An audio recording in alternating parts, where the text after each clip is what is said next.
What's up, guys? It is CJ, and we are back for another recap of Real Housewives of Potomac. And today we are going to talk about season 5, episode 7, and it's called Fireball and Firepits. So let's go ahead and get into it. Now, this episode picks up where it left off last week with the girls going out to the crab place and they're eating. And we thought that Candace was going to tell Ashley about the text message that she received, but I guess she and Giselle decided that this is an issue that they should talk to Ashley about privately. So they do. Now everybody gets home and they're ready to unwind, and they see a bug, and you would have thought this bug was the size of someone's palm. It was a big bug, but everybody was blowing this bug way out of proportion. You got Giselle screaming, "Monique, you got a bug in your house," and like everybody is just wilding out. And finally, I believe like Candace is walking around with a multi-pack of the Raid, and they spray it and it falls down right below or right alongside Giselle. Karen comes and kills it. Boom, the bug is dead.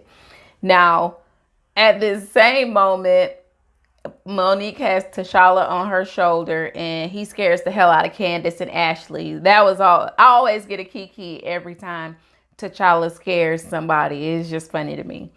But the women decide that they're going to make a fire in the fire pit, and they're going to do s'mores. Everybody's just going to kind of chill around the fire. They're going to do s'mores, and they're going to chat it up a little bit. Well, Giselle and Candace want to use this moment to pull Ashley to the side to tell her about what she found out about Michael.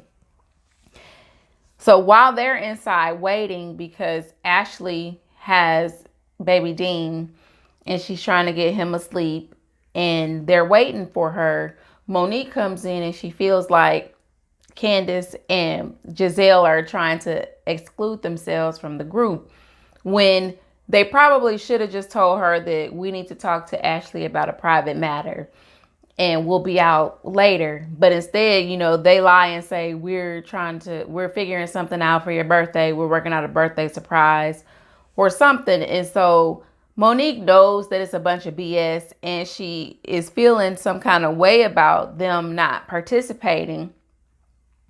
But she goes outside reluctantly. And finally, when she does go outside, Candace is able to bring this information to Ashley.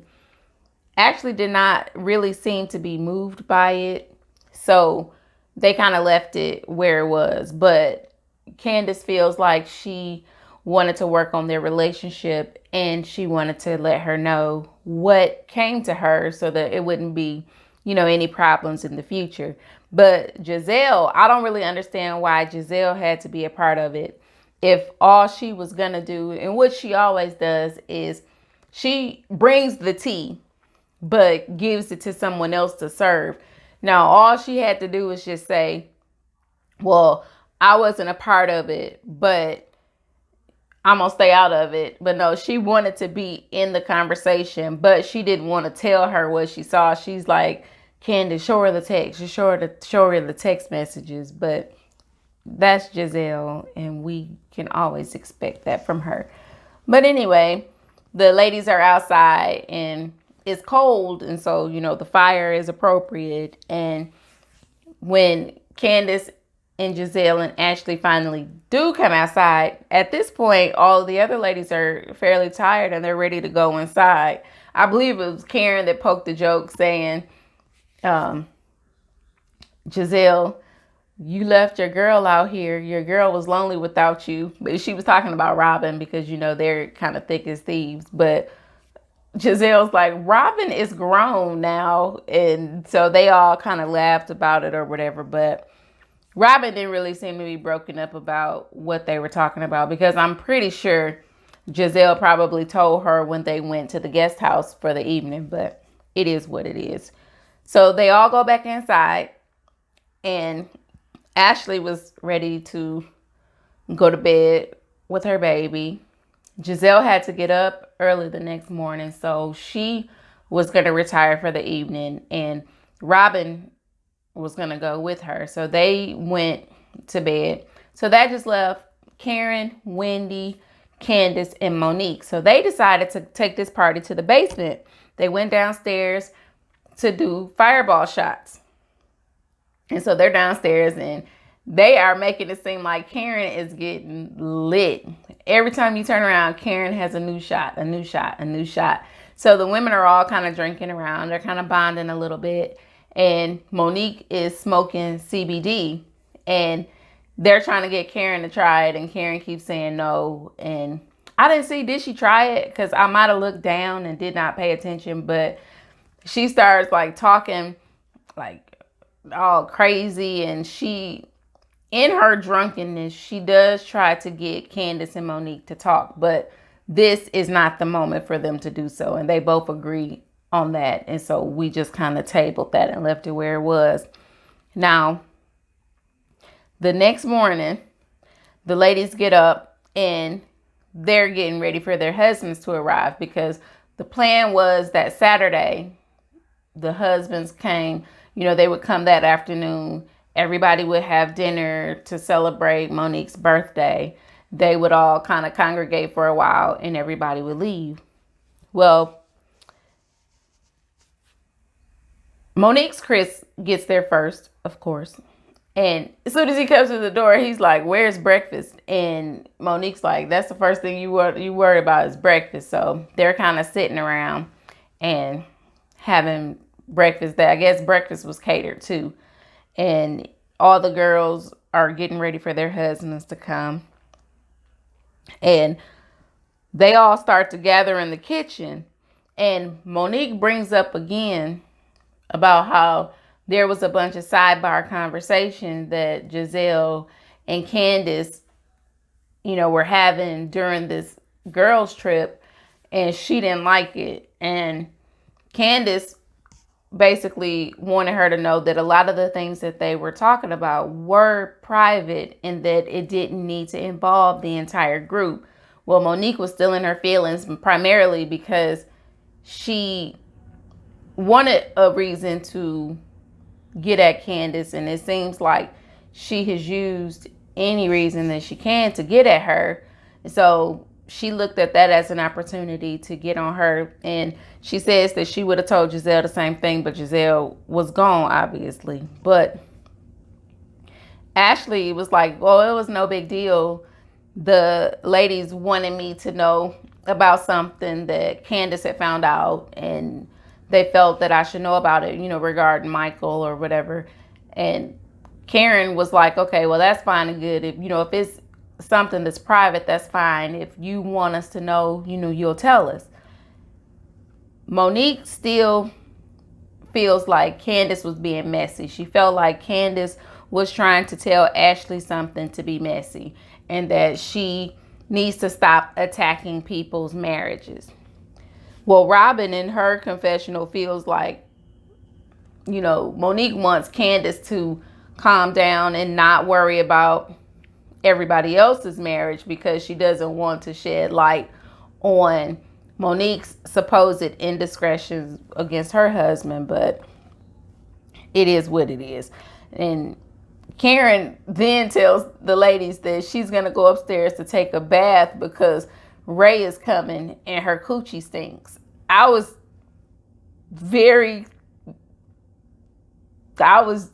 flabbergasted by that. I wasn't expecting. I know Karen can say some off the wall stuff, but that just that blew me for sure. So now the husbands do start to arrive. Juan was not there.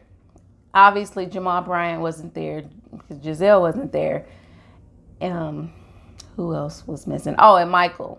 So 3 husbands were missing, but so we have Robin and Wendy who are chilling outside, and Wendy kind of tells Robin about the drink fest that took place in the basement last night, and how Karen was basically throwing those shots of Fireball back. And later on, Robin asks Karen, or tells her that she heard she drank damn near the whole bottle of the Fireball. And Karen pretended like she didn't know what Robin was talking about. And Robin said, see, Wendy, that's what I'll be talking about that or when it comes to Karen or something like that. So I don't know. They're going to always bicker. And then Monique brings this fire pit situation back up again. And she will not let it go. And so now she's attacking Candace. The same way they said that Wendy's delivery was messed up when she was telling Ashley how she felt about her baby being there. Well, now they're telling Monique the same thing, because now Monique is badgering Candace about this situation. And so Candace jumps up and Candace leaves because she is not about to sit here and argue with this woman again about the same thing. So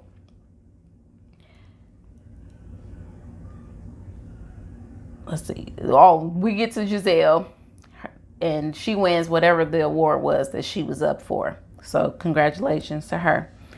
And now the men are inside and they're talking about vasectomies and whether they'll still be able to ejaculate or whatever once they have a vasectomy.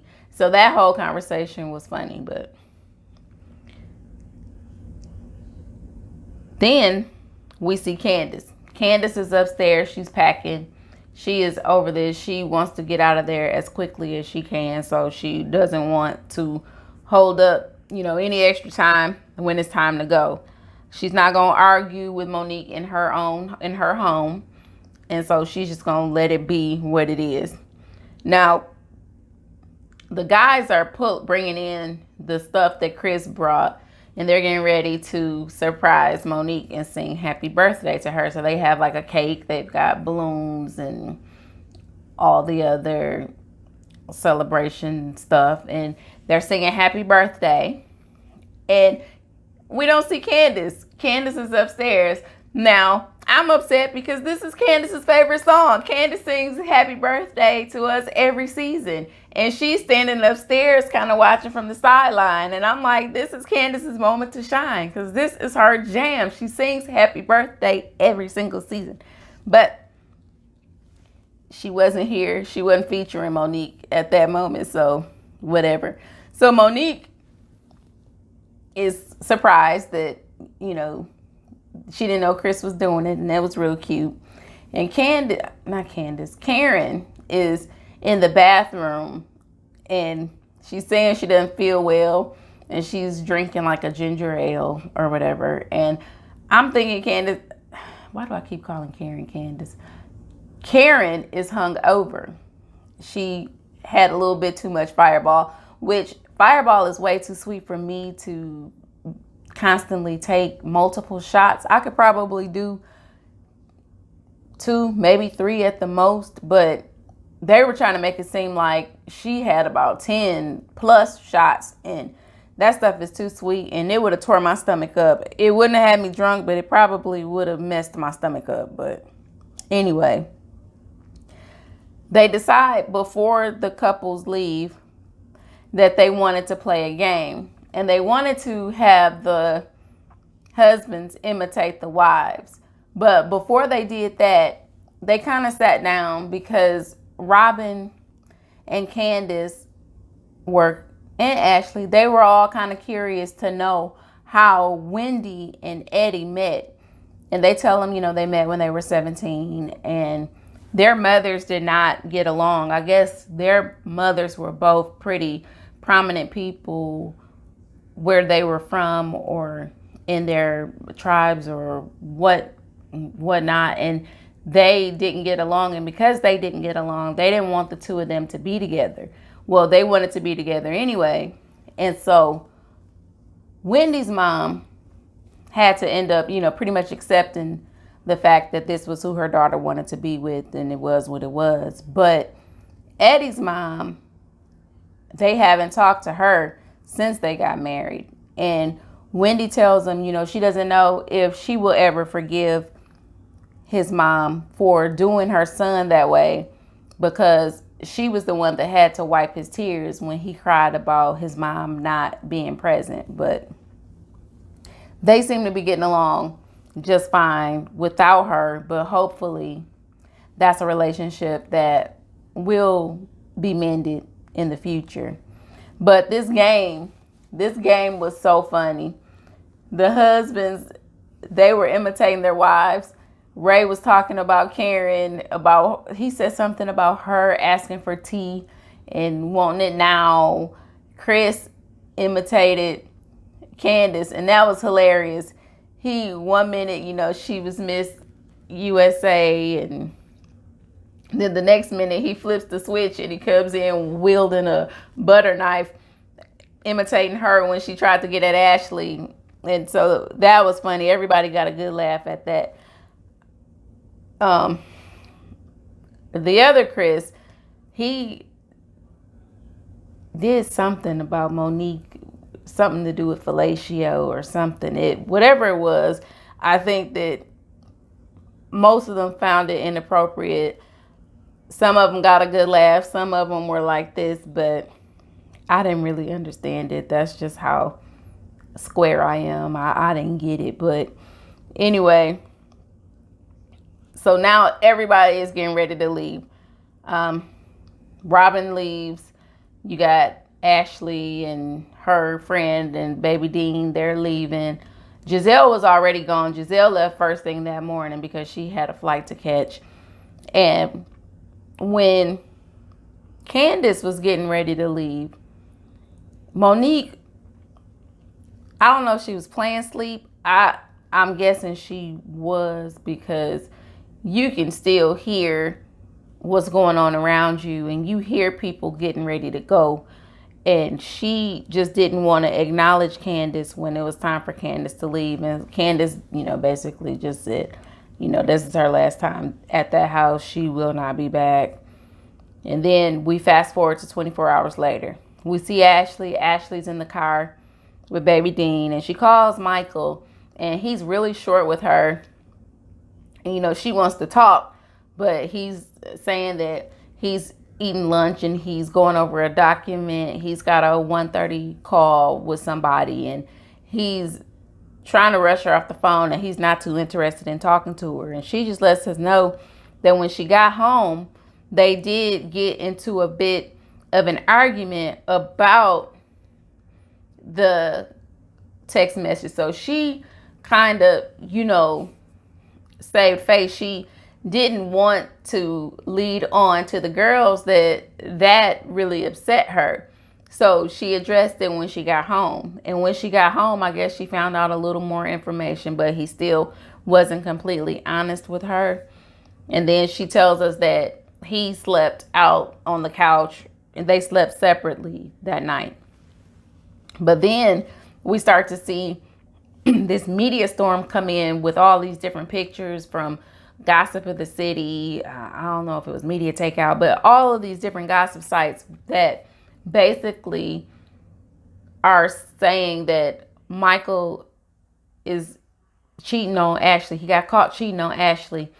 And so I guess we'll see next week where that leads. Well, we all know that Ashley is pregnant now, so obviously they reconciled in some way. But we'll get to see next week more about this media storm that happened around them and what comes of it. But that's all I got for this episode. If there was, it was okay. It wasn't as action-packed as I thought it would be. If there is anything that I left out, as always, y'all know to leave it in the comment box below. Also, do not forget to like this video, subscribe to my channel, share it, and come back for the other content that I put out. So until the next time, I'll talk to you guys later. Peace.